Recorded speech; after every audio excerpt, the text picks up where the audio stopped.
Past, Now. What? Presents another entry in our anthology of stories that need to be told.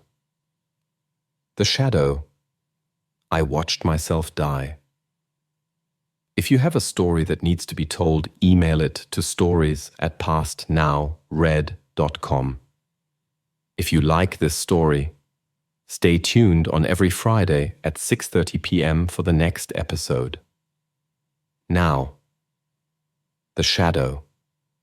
I watched myself die. Enjoy. The Return. 10 years ago, I died in that building. Tonight, I saw myself walk back into it. I was parked 2 blocks away, sitting in the dark of a gutted surveillance van, tapping into an old DOT traffic camera that still leaked unsecured data. I was watching a judge, not for a court ruling, but for where he buried his bribes. Offshore accounts, untraceable wallets, the usual rot behind a polished face. Then I saw something I wasn't prepared for. Me. He walked into the building like he owned it. My height, my walk. Same scar under the left eye, earned in a basement knife fight with a crooked customs agent long forgotten. Same crooked jaw. Even the twitch in the left hand. Residue from nerve damage in the fire. He wore a suit. Subtle pin, DHS clearance badge. He nodded at the security desk like it knew him, and it did. I zoomed in. Camera time, 03:13:22, June 6th. Exactly 10 years to the minute from when they locked me inside that Federal Records warehouse and burned it to the ground. My hands were already moving, pulling the van into the alley, climbing the maintenance ladder, slicing through the rooftop security latch. This wasn't reconnaissance anymore. This was resurrection. The building had changed. Glass and steel over brick and rot. Homeland Security's cyber division now ran a digital vault on the 3rd floor. New name, same sickness. I slipped through the corridors like smoke. No alarms. I'm not on the grid. Haven't been in a decade. I reached the central server room just as I, was keying in a classified access string. My string. No one else could know that code. I never wrote it down. Burned it into memory. Buried it under scars. The screen unlocked. Project. Oubliette. Access level. Red list. Clearance. Verified. He didn't flinch. He scrolled through encryption keys like muscle memory. He paused. Whispered something soft. Primary shell verified. Phase 2 begins now. Then he turned, and for a second, I swear, he looked straight at the shadow I was hiding in, and smiled. He walked out like a man with nothing to fear. I stayed behind, heart pounding in the silence, watching the echo of someone who no longer existed. Except now, clearly, he did. I hacked into the local logs. Facial scan, 99.991% federal biometric match. Assigned to a deceased clearance level that expired 10 years ago. Mine. I pulled the heat sensor scan. Pulse, respiration, micro-expression modeling. All human. Not a clone. Not a deepfake. The system didn't just recognize him. It believed him. Which meant someone had either cloned my identity, or worse, resurrected it. But I don't bleed anymore. I don't leave fingerprints. I don't trigger motion sensors. Whatever walked into that building tonight wasn't just a reconstruction. It was me, before the fire, before the silence, before I became the thing they tried to erase. Whatever they brought back, they didn't build it to be silent. I was forged in fire to destroy corruption. And now I've seen the face of my next war. The Skinwalker Protocol. I needed answers. The kind you don't Google.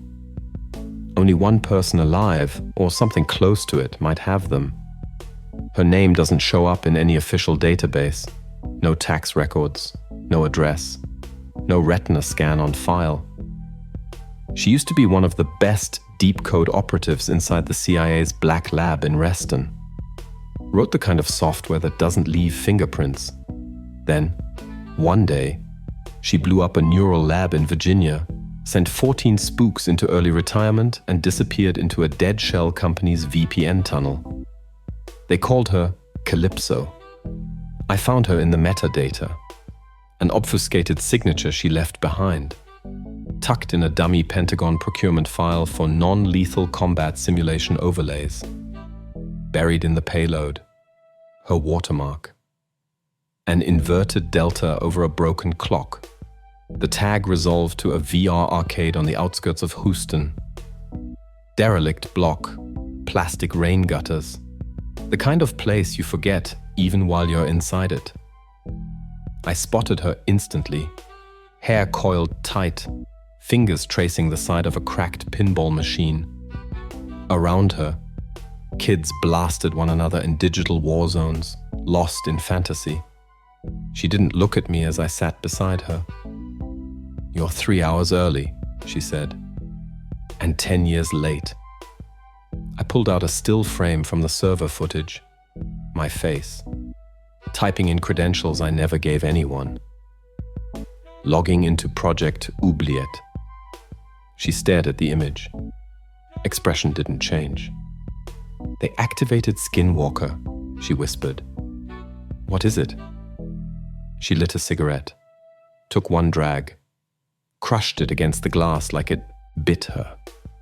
Prototype system. Off books. Built to resurrect agents who were useful, but inconvenient. They'd scrape DNA from remains, patch in voice samples, gait patterns, neural rhythms. Then they'd rebuild the person, just enough to pass retinal, voice, and instinct-level Turing tests. I swallowed the bile rising in my throat. Why bring us back? Because you were good. Because dead men don't talk. And because no one questions ghosts walking into the same places they died. You're telling me they cloned me? No, she said. Worse. She pulled a dusty laptop from a duffel bag, booted it. The screen lit up with a line of corrupted shell code. She typed 2 commands, hit enter, and a 3D model loaded. It was me. But wrong. Skin too perfect. Eyes too still. The face of a man wearing memories like a mask. "That's your Skinwalker," she said. Version 3.2. Hybrid polymer musculature. Reactive cognitive loop built from old behavioral data. Real-time threat adaptation. Bleeds, heals, passes bioscans. But it isn't you. Where's the node it came from? She paused. Anchorage. Decommissioned NORAD relay station. Buried beneath it is a cold core archive called the Vault. It houses everything that shouldn't exist. Psychological echo files, kill list blueprints, AI training corpuses for synthetic mimicry. That's where they're storing the backups. I stood up. "I'm going." She grabbed my wrist, stronger than I expected. "You won't make it 10 feet past the vault perimeter. It's sealed with biometric redundancy. You'll need authentication from a ghost." I am the ghost. There's more. She slid a second file across the table.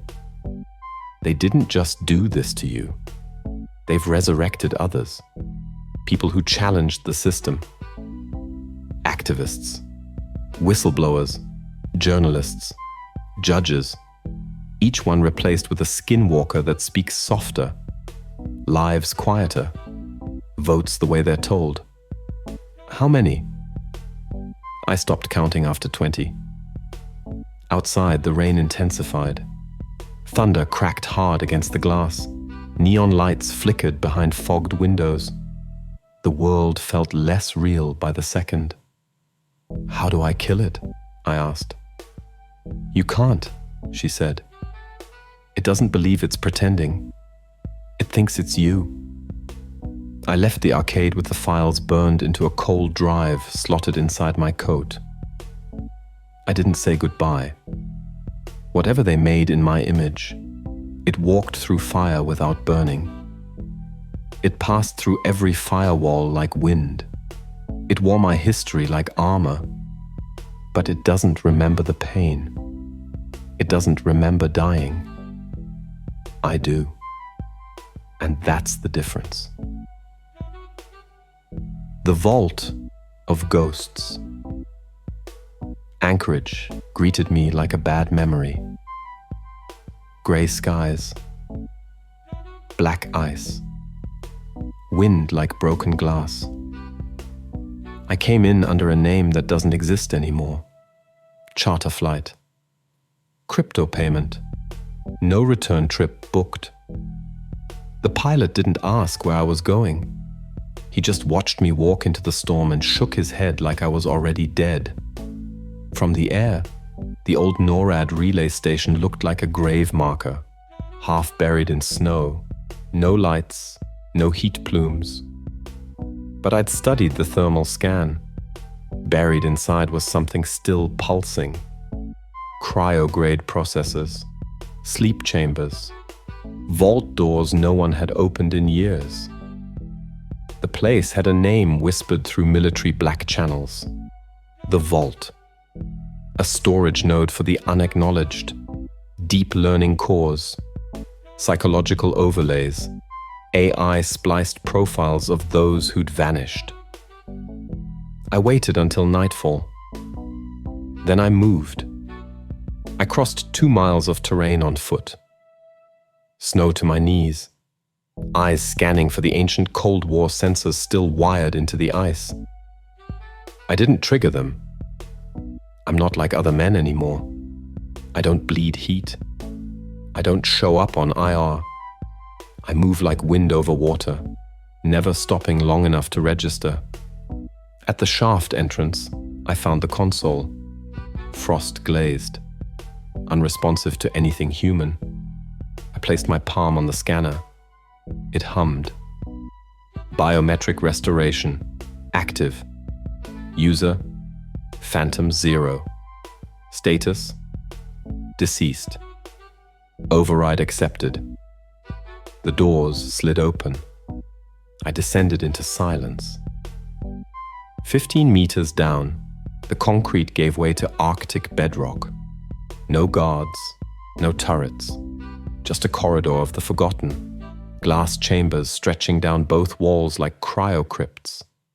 Inside each pod, a person, or at least something that used to be one. Judges, whistleblowers, hackers, economists. Each one stored with a tag. Replace, observe, integrate. Holograms scrolled above their heads. Voice samples, AI-adapted responses, muscle memory loops, each a living ghost, built to resume a life they no longer had. And then I found me. Label, Phantom 0 authorization, red list.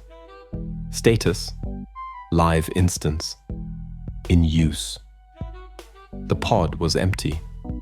Instead, the screen showed my face.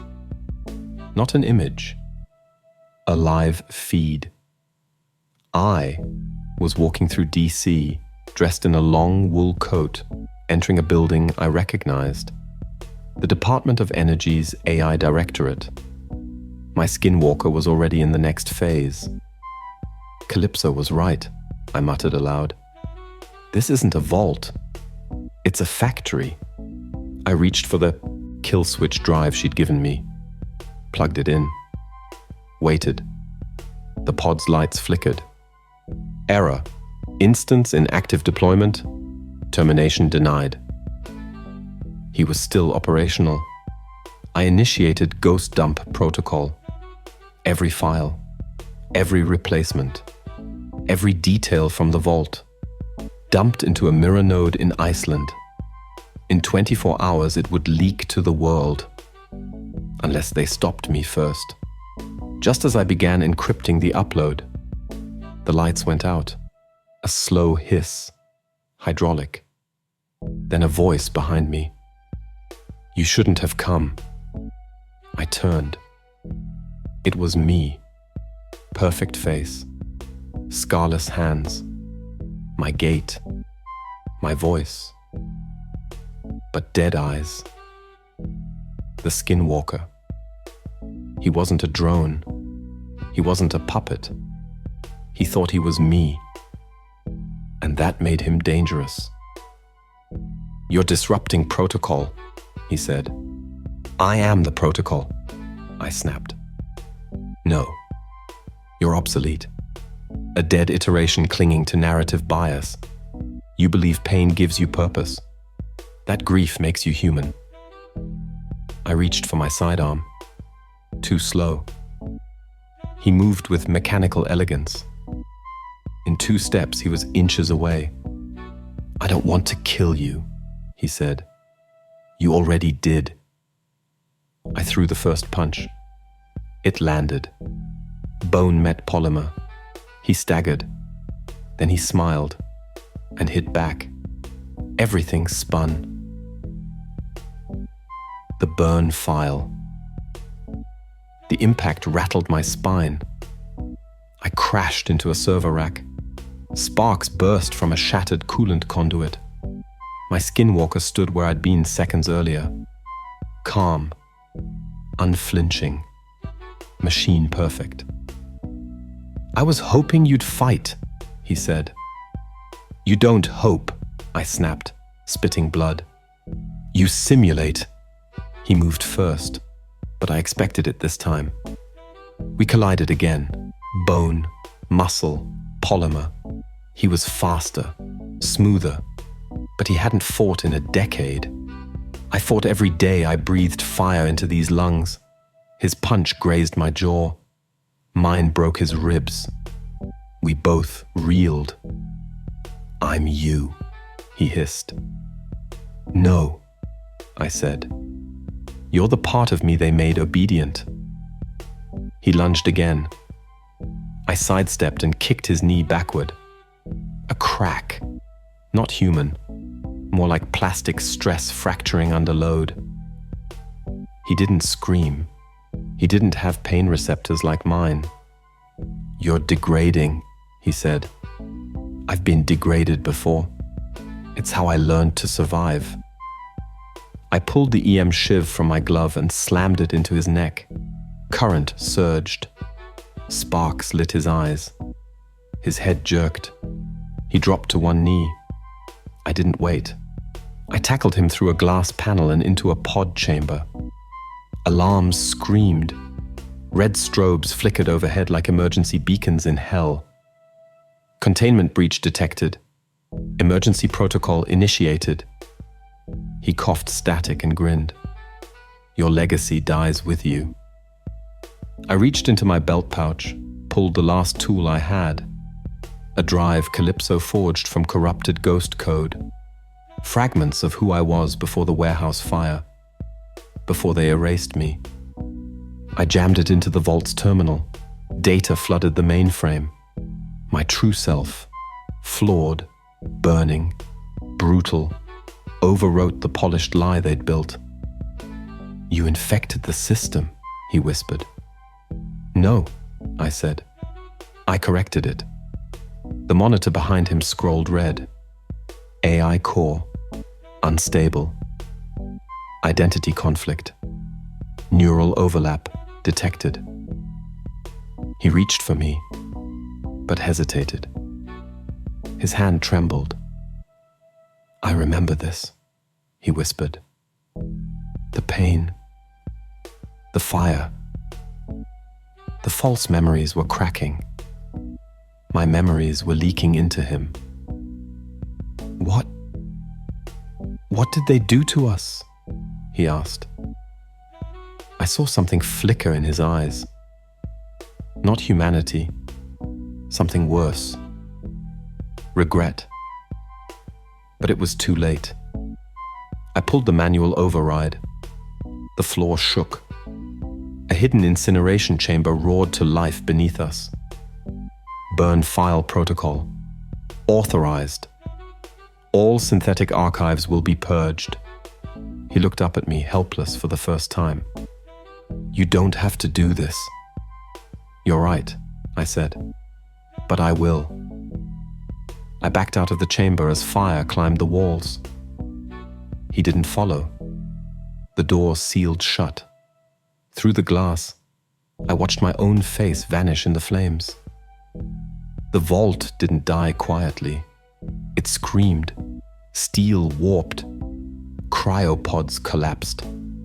Data servers ruptured like veins under pressure. Tunnels caved in as the blaze roared through decades of secrets. I sprinted upward through smoke and collapsing corridors. Warning klaxons blurred behind me. I made it to the surface hatch, threw myself through it just as the station detonated behind me. The Arctic sky turned orange. Shockwave lifted me and slammed me into snow. My earpiece buzzed. A single tone. Upload complete. The burn file was live. Every ghost. Every imposter. Every secret replacement. Now visible to the world. They'd know what Project Skinwalker was. They'd know what we'd become. And they'd know the one they failed to erase. Me. The Watcher returns. They think I'm dead again. That's fine. Let them celebrate. Let them promote new leaders, scrub old records, bury secrets in fresh bunkers with fresh names. The world saw what they did. Some will forget. Some will deny. But a few, just a few, will remember. And when they do, I'll be waiting. I'm not a man anymore. I'm the silence. Before, the breach. The glitch behind the lens. They built me to vanish. Instead, I became the warning. The Skinwalker burned. But the shadow? The shadow evolved. And next time, I won't be watching. I'll be rewriting the script. You have been listening to The Shadow I Watched Myself Die. Produced and adapted for audio narration by Past Now, Red. Stories that need to be told. If you have a story that needs to be told, email it to stories@pastnowred.com. Please subscribe, like, and hit that bell for future updates. If you like this story, stay tuned for the next episode each Friday evening. Follow for more. If you like our stories, please tag with someone who may also like Past Now Red, stories that need to be told. It would really help our channel. Thank you. All content and images are copyrighted by Phone House, LLC. 2025, all rights reserved.